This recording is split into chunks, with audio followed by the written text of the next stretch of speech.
When we imagine sleep in medieval England, it is often pictured as uncomfortable, cold, and restless. But for most people, sleep was not about comfort or luxury. It was about recovery, a necessary pause between long days of physical work. In this film, we explore how people slept in medieval England. This is not a story of royal chambers, but a quiet look at ordinary sleep in medieval life. For most people, sleep followed the rhythm of work and daylight. There were no artificial lights to extend the evening, and once darkness settled, activity naturally slowed. Sleep came earlier than it does today, shaped by necessity rather than choice. Where people slept depended on their home and social position. Most ordinary families lived in small houses with few separate rooms.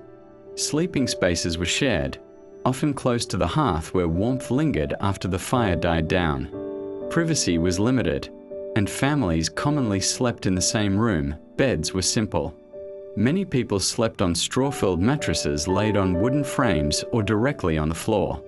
These mattresses were practical rather than comfortable and needed to be replaced regularly as straw broke down.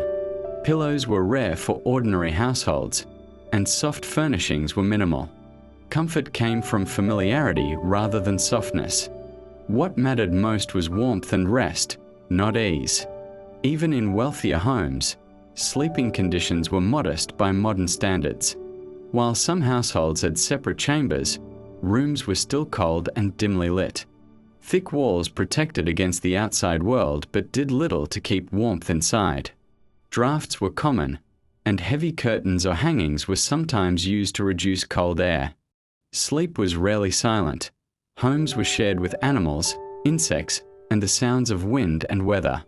In towns, nighttime brought distant footsteps, voices, or the closing of gates. Complete quiet was uncommon, and people grew used to broken sleep. Nighttime routines were shaped by practicality. Candles and lamps were costly, so light was used sparingly. Once the light was gone, darkness encouraged rest. Many people did not sleep straight through the night. Sleep was also influenced by the seasons. In summer, longer daylight meant later nights and earlier mornings. In winter, darkness extended rest, and people spent more time indoors. Cold weather made warmth a constant concern, shaping where and how people slept. Rest allowed bodies to recover from labor and prepared people for the next day's work. In a world without modern medicine, sleep was one of the few forms of restoration available.